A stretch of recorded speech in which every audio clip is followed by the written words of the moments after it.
আসসালামু আলাইকুম ওয়া রাহমাতুল্লাহি ওয়া বারাকাতুহু। সূরাতুল মুজাম্মিলের ২০ নম্বর একটি আয়াতে কারিমা তেলাওয়াত করেছি আজকের আলোচনাকে কেন্দ্র করে। আজকের আলোচনার বিষয়বস্তু নিজেকে নিয়ে চিন্তা করা। আসলে আমি মানুষ কি করা দরকার, কি করছি, আল্লাহ সুবহানাহু ওয়া তাআলা কি করতে বলেছেন, এই সকল বিষয়গুলোর মধ্য দিয়ে নিজেকে একটু ভাবনার মধ্যে রাখা, চিন্তার মধ্যে রাখা। পৃথিবীতে জন্মগ্রহণ করলাম, উপার্জন করলাম, খেলাম পড়লাম, মরে গেলাম, আবার চলে গেলাম, শুধু এতটুকুর মধ্যেই সীমাবদ্ধ না। আল্লাহ সুবহানাহু ওয়া তাআলা মহান একটা উদ্দেশ্য নিয়েই আমাদেরকে সৃষ্টি করেছেন, যা আমরা বহু জানি। তা হচ্ছে আল্লাহর ইবাদত, যা আল্লাহ সুবহানাহু ওয়া তাআলা মহাগ্রন্থ আল কোরআনের একাধিক জায়গাতে বলছেন, আমা খালাকতুল জিন্না ওয়াল ইনসা ইল্লা লিয়াবুদুন। আমি আল্লাহ মানুষ এবং জিন জাতিকে সৃষ্টি করেছি শুধুমাত্র আমার ইবাদত করার জন্য। তা আমরা যদি এই ইবাদত করার জন্য এই কথাটিকে কেন্দ্র করে বা নিজেদেরকে ভাবা এই কথাটিকে কেন্দ্র করে একটু কথা বলতে চাই, আমাদের দুটি কথা আসে। এক, আমরা জীবনে যে আমল করছি তার ভালো দিক, দুই, খারাপ দিক। অর্থাৎ আমাল সালেহ যেটাকে বলি সৎ আমল, এবং আরেকটি হচ্ছে ভুল আমল, অসৎ আমল। যে একটা হাদিস আমাদের সচরাচর সবার জানা, ইন্নামাল আমালু বিন্নিয়াহ, প্রত্যেকটি কাজ তার নিয়াতের উপর নির্ভরশীল, সবার জানা। আরবি না পারলেও বাংলা পারি যে প্রত্যেকটা কাজ বান্দার নিয়াতের উপরে নির্ভরশীল। একটা হাদিসকে যদি আমি চিন্তা করি তাহলে নিজেকে নিয়ে ভাবনার অনেক দিক নিজের মধ্যে এমনিতেই চলে আসবে। যেহেতু জিলহাজ মাস, হাজের মৌসুম, তাই জিলহাজকে দিয়ে একটু কেন্দ্র করে বলি, এই যে মোটামুটি প্রায় ২০ লক্ষ মানুষ আরাফার মাঠে উপস্থিত ছিল বলে গণমাধ্যম যেটা বলছে। এই ২০ লক্ষ মানুষ কি করতে গিয়েছে? হজ করতে গিয়েছে। আরাফার মাঠে তারা উপস্থিত হয়েছে আল্লাহর ডাকে। আল্লাহ এদেরকে বলেছেন, এগুলো হচ্ছে আমার খাস মেহমান। আল্লাহ ৩৬০ দিনের মধ্যে কোনোদিন দিনের বেলায় এই দুনিয়ার আকাশে নেমে আসেন না, একদিন ব্যতীত। সেই দিনটি কোনটি? যেই দিন হাজীগণ আরাফার মাঠে উপস্থিত থাকেন, সেই দিন আল্লাহ সুবহানাহু ওয়া তাআলা হাজীদের সম্মানার্থে এই দুনিয়ার আকাশে নেমে আসেন। এই হজ একটা ইবাদত। ইসলামের যে ৫টি রুকুন আছে তার মধ্যকার একটি রুকুন। তো হজের সওয়াব কি? হজের নেকি কি? হজের কোনো সওয়াব নেই, হজের কোনো নেকি নেই। আছে একটা, সেটা কি? জান্নাত। হজের নেকি হচ্ছে জান্নাত। যেই কথাটি নিয়ে আমরা হজকে কেন্দ্র করে আনলাম সেটা কি? ইন্নামাল আমালু বিন্নিয়াহ, মানুষের প্রত্যেকটা কাজ তার নিয়াতের উপর নির্ভরশীল। একটা বড় হাদিস, হাদিসটির অংশ হলো, ফামান কানাত হিজরাতুহু ইলাল্লাহি ওয়া রাসূলিহি ফাহিজরাতুহু ইলা মা ওয়া মান কানাত হিজরাতুহু ইলাদ দুনিয়া আও ইয়ানকিহুহা ফাহিজরাতুহু ইলাইহি। যদি কারো নিয়াত হয় আল্লাহ এবং রাসূলকে পাওয়ার হিজরত, তাহলে তার সফরটা, তার ইবাদতটা আল্লাহ এবং রাসূলের দিকেই যাবে। যদি কার নিয়াত হয় দুনিয়া পাওয়ার উদ্দেশ্য, কোনো মেয়েকে, কোনো মহিলাকে বিবাহ করার উদ্দেশ্য, তাহলে তার নিয়াতটা ওই দুনিয়ার দিকেই ধাবিত হবে। এখন যেটি বলছিলাম, হজকে উদাহরণস্বরূপ টেনে নিয়ে আসলাম। প্রায় ২০ লক্ষ মানুষ সেখানে উপস্থিত হয়েছে। ২০ লক্ষ মানুষের যদি নিয়াত হয় হজ করে জান্নাতে যেতে চাই, তাহলে ২০ লক্ষ হাজী কিন্তু জান্নাতি। কিন্তু বাস্তব চিত্র কি আমরা সেটা দেখতে পাই? না, পাই না। বহু মানুষ হজ করে আসছে, হজ করে আসার পরেও তারা সুদী কারবারের সাথে জড়িত। বহু মানুষ হজ করে আসে, হজ করে আসার পরেও বেনামাজির সাথে তারা জড়িত, নিজেই নামাজ থেকে উদাসীন। বহু মানুষ হজ করে আসে, হজ করে আসার পরেও যত প্রকারের অশ্লীল কাজ রয়েছে এই সকল অশ্লীল কাজগুলোর সাথে সে জড়িত। আমাদের সামনে শত শত হাজার হাজার এরকম মানুষ উপস্থিত। তাহলে প্রত্যেকটা কাজ নিয়াতের উপর নির্ভরশীল। যেই মানুষটি হজ করতে গিয়েছিলেন তার নিয়াতে কি এটা ছিল, আমি হজ করতে যাচ্ছি রাসূলের নির্দেশ, আল্লাহর ডাকে সাড়া দিয়ে যাচ্ছি, আমার উদ্দেশ্য কি? আমি একেবারে জান্নাতি হয়ে ফিরে আসব। তাহলে আমার কাছে আর কোনো খারাপ স্থান পাবে না, এটাই হওয়া উচিত ছিল। কিন্তু হয়নি, মোটেও হয়নি, টোটালেই হয়নি। কিছুটাও হয়নি, এরকম মানুষ বহু। তার মানে নিয়াতেই ঠিক নেই। এখন যদি বলি আমরা যারা এখানে উপস্থিত, আমাদের নিয়াতটাই বাকি আছে। আল্লাহর ফরজ বিধান কায়েম করা, সালাত তথা নামাজকে প্রতিষ্ঠিত করা, নিজে ভালোর দিকে আকর্ষণ হব, অন্যকে আকর্ষিত করব, এটা নাকি একেবারে নিয়াত শূন্য, যেতে হয় গেছি, মসজিদে উপস্থিত থাকতে হয় উপস্থিত থেকেছি, এগুলোই। অনেক মানুষই বলবে কোনো নিয়াত তো করিনি, নিয়াত না করেই তো এসেছে। তাই বলছিলাম আজকের আমাদের সংক্ষিপ্তভাবে আলোচনার বিষয়বস্তু হচ্ছে একটু নিজেকে নিয়ে ভাবা। প্রত্যেকটা কাজ, বাড়ি থেকে শুরু করে ব্যবসা বাণিজ্য, শিক্ষা প্রতিষ্ঠান, যা কিছু আছে সব ক্ষেত্রে আমাদের বিশুদ্ধ একটা নিয়াত লাগবে আগে। আমি এটা কি কারণে করতে চাচ্ছি? ইহকালীন কল্যাণ, সমাজের কল্যাণ, নিজের ব্যক্তিগত কল্যাণ, কবরের কল্যাণ, বিচারের মাঠের কল্যাণ, নাকি আমলনামা ডান হাতে পাওয়ার কল্যাণ, না কি কারণে করছি? বিশুদ্ধ চিন্তা করে, বিশুদ্ধ নিয়াত করে প্রত্যেকটা কাজ করতে হবে, তাহলে নিজেকে নিয়ে একটু ভাবা যাবে। এটা মোটামুটি আমরা যদি দুটি সেক্টর করে, দুটি ভাগ করে ভাবি, তাহলে আমাদের জন্য আরেকটু সুবিধাজনক হয়। সেই দুটি ভাগ কি? একটা যদি বলে নিজের উপকার করে কোন কোন আমলগুলো। আমরা প্রথমে বলেছি, আমরা যদি আমাদের জীবনটাকে নিয়ে ভাগ করি, কর্মক্ষেত্রকে নিয়ে ভাগ করি, তাহলে আমাদের দুটি ভাগ আসে। এক, সৎ আমল, ভালো কাজ, আর এক অসৎ আমল, খারাপ কাজ। তার ভিতর থেকে সৎ কাজগুলোকে নিয়ে আমরা যদি একটু আলোচনা করি, আমরা যদি আমাদের জীবনের উদ্দেশ্যটাকে ঠিক করি, আমরা যদি আমাদের জীবনের গতিটাকে পরিবর্তন করতে চাই, তাহলে আবারও দুই ভাগে বিভক্ত করে ভাবা যায়। এক, যেটা নিজের উপকার করবে, নিজের আত্মাকে পরিশুদ্ধ করবে, নিজের নিয়াতকে একবারে খাঁটি করবে। সেগুলো কোনগুলো? আমি যদি ভাবি আমার নামাজকে দিয়ে, আমার নামাজ কি করবে? আমার অন্তরটাকে একেবারে খাঁটি করবে, পরিশুদ্ধ করবে। এই জন্য আমি নামাজ পড়ি। আমার নামাজ আমাকে সকল প্রকারের অশ্লীল ফাহিশা কাজ থেকে বিরত রাখবে, এই জন্য আমি নামাজ পড়ি। আমি নামাজি আবার আমি চগলখোর, আমি নামাজি আবার আমি মিথ্যাবাদী, আমি নামাজি আবার আমি জেনাকারী, আমি নামাজি আবার আমি সুদখোর। এটা কি কখনো হয়?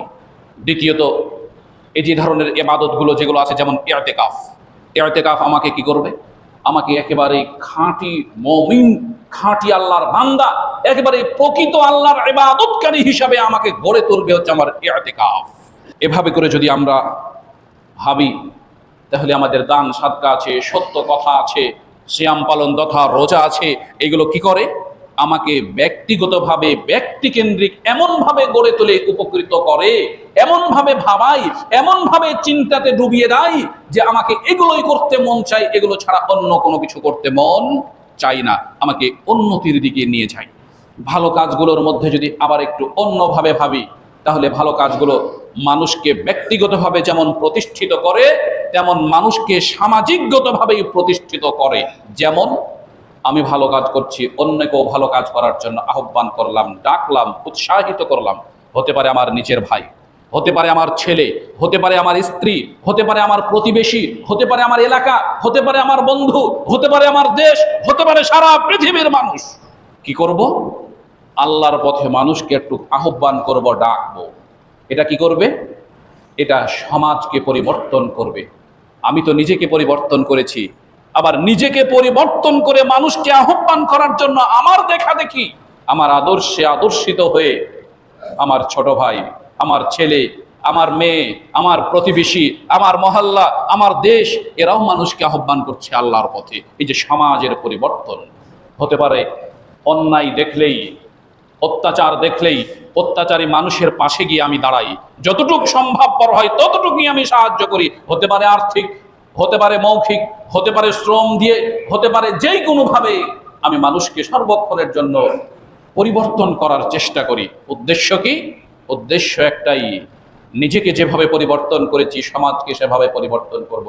মানুষও শিখবে, মানুষকেও শেখাতে চাই। আমি একাই তো সারা পৃথিবীকে পরিবর্তন করতে পারবো না। কিছু নাই, কিছুই পাচ্ছি না। যেতে যেতে হঠাৎ দেখলাম একটা দুর্ঘটনা ঘটেছে, অন্তত পক্ষে তাকে ধরে চাটতে পারবো, আল্লাহ আমার শক্তি দিয়েছেন, এতটুকু সহযোগিতা করলাম। আমার সহযোগিতা দেখে আরেকজন ছুটে আসবে, ভাই আমি একটু ধরি, দেখে আপনি একা পারছেন না। কারো প্রতি জুলুম অত্যাচার হচ্ছে, সেখানে গেলাম, ভাই কি ব্যাপার, আপনি কি ব্যাপার, এভাবে জুলুম করছেন, অত্যাচার করছেন, অন্যায় ভাবে বলছেন কেন? এটা আপনি যেটা বলছেন এটা তো অন্যায়, তার প্রতি আপনি জুলুম করছেন, তারপরে আপনি অত্যাচার করছেন, না না এটা ঠিক না।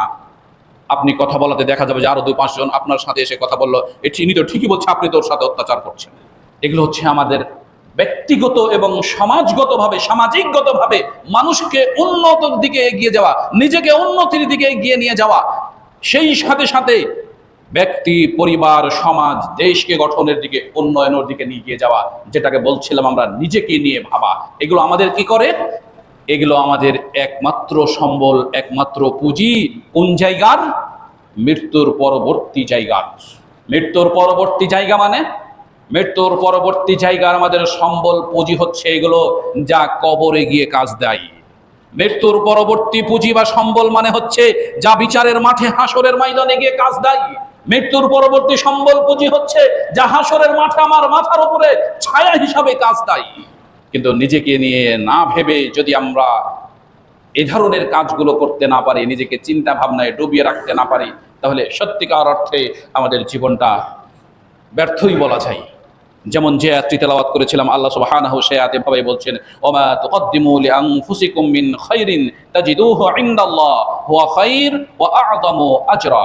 মা তুকদ্দিমু লিআনফুসিকুম, তোমাদের নিজের নাফসের জন্য তোমরা মরার আগেই যা কিছু প্রেরণ করো, মিন খাইরিন, এটাই হচ্ছে তোমাদের জন্য উত্তম।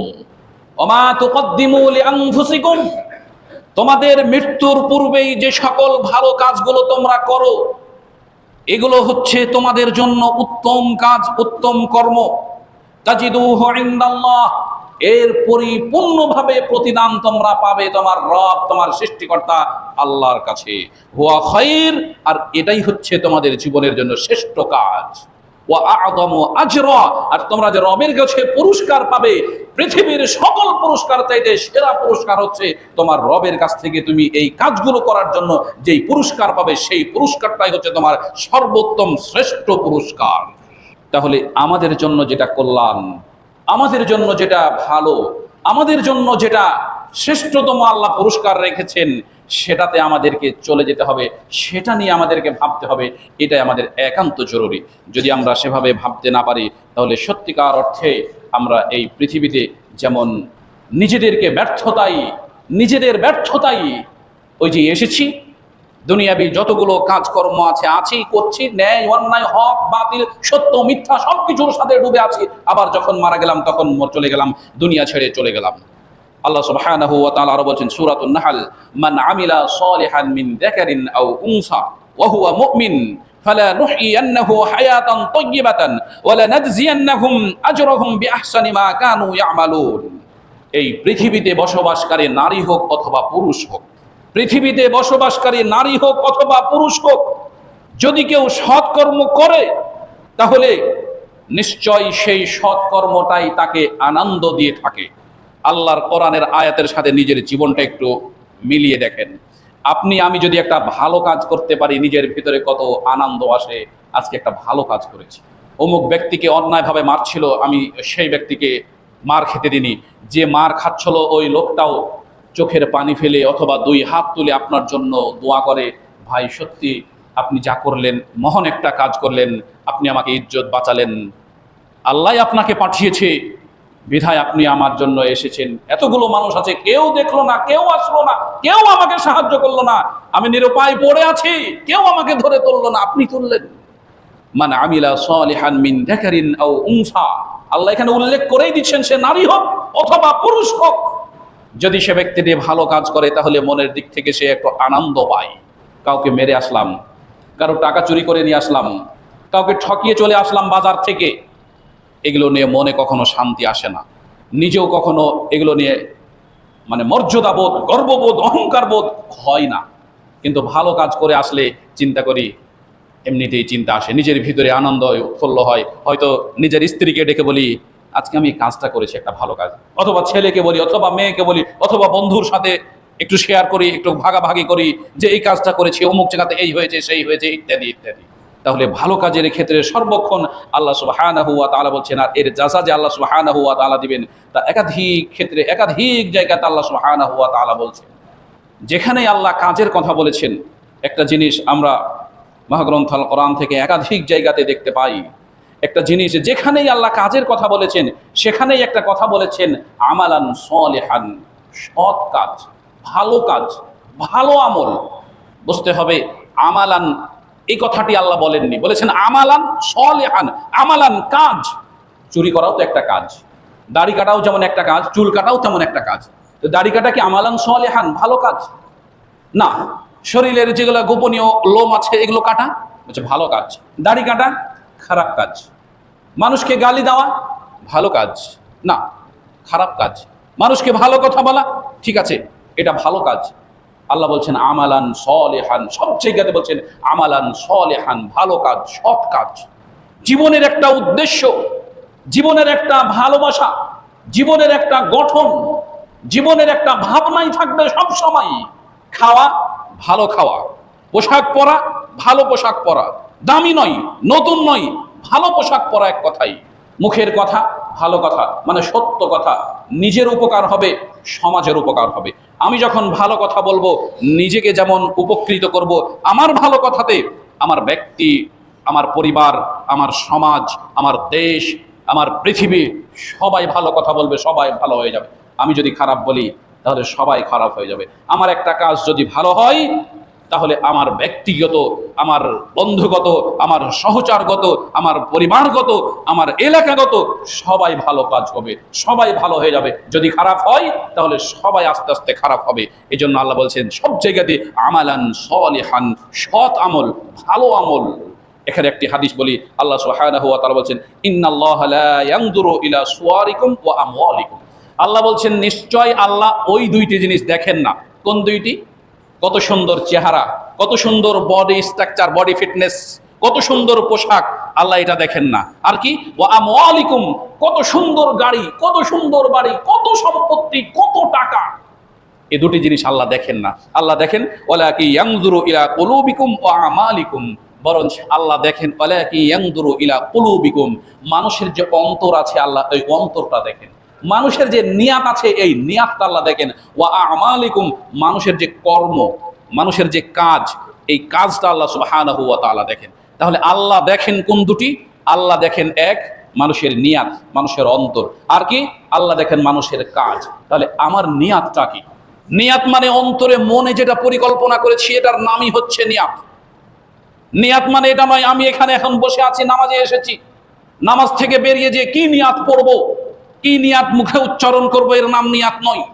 আল্লাহ দেখেন মানুষ যান অন্তরের মধ্যে পরিকল্পনা করে, এটাই হচ্ছে নিয়াত। আল্লাহ এটাই দেখেন। এখন নিয়াত কি আছে? আমি বাড়িতে গিয়েই কি ছেলেকে বকবো? আমি বাড়িতে গিয়েই কি স্ত্রীর সাথে দু কথা বলবো? আমি বাড়িতে গিয়েই কি যে কোনো ভাবে আমি একটা হট্টগোল তৈরি করব? নাকি নিয়াত আছে বাড়িতে গিয়ে আমি আসসালামু আলাইকুম ইয়া আহলাল বাইত, হে বাড়ির সকল অধিবাসীরা তোমাদের প্রতি আল্লাহর শান্তি বর্ষিত হোক, এই বলে ঢুকবো? কোনটা নিয়াত আছে? নাকি আছে না যাই আগে বাড়িতে যাই তো, বাড়িতে গিয়ে প্রবেশ করি তো?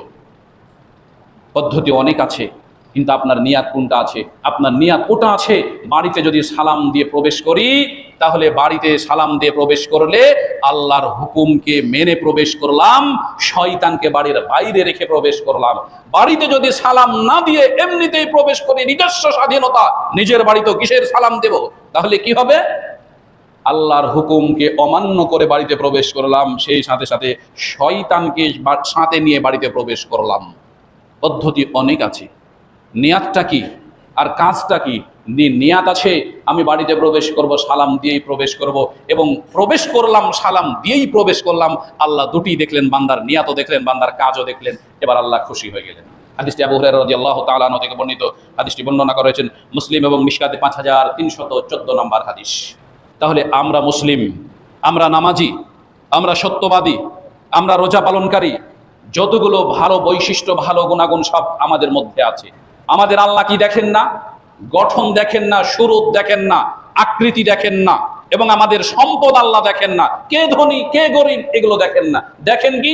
ধনী গরিব, রাজা বাদশাহ, ফকির দরিদ্র যা আছে সবার আল্লাহ দুটি জিনিস দেখেন। তার একটার নাম হচ্ছে নিয়াত, আর একটা নাম হচ্ছে কাজ। কি নিয়াত করেছি আমি আপনি, কি কাজ করছি আমি আপনি, আমরা কি নিয়াত করেছি, আমরা কি কাজ করছি, যে দুটি আল্লাহ সুবহানাহু ওয়া তাআলা বেশি দেখেন, আল্লাহ নজর রাখেন। অতএব আমাদের ভুল ত্রুটি যেগুলো আছে সবগুলোই আমরা আজকে ছুঁড়ে ফেলে দিয়ে আমরা আমাদের নিয়াত এবং কাজকে বিশুদ্ধ করার চেষ্টা করি, রব্বুল আলামিনকে দেখানোর চেষ্টা করি যেটা তিনি দেখছেন সেটা আমরা আমাদের মধ্যে তৈরি করার চেষ্টা করি। ব্যক্তিগত উন্নয়ন হবে, সামাজিক উন্নয়ন হবে, দেশের উন্নয়ন হবে, সব ক্ষেত্রেই আমাদের উন্নয়ন হবে। রব্বুল আলামিন সত্যিকার অর্থে আমাদের নিয়াত এবং কাজগুলোকে আমালান সলিহান, সৎ আমলে তুমি রূপান্তরিত করো, আমাদেরকে কবুল করো। আল্লাহুম্মা আমিন।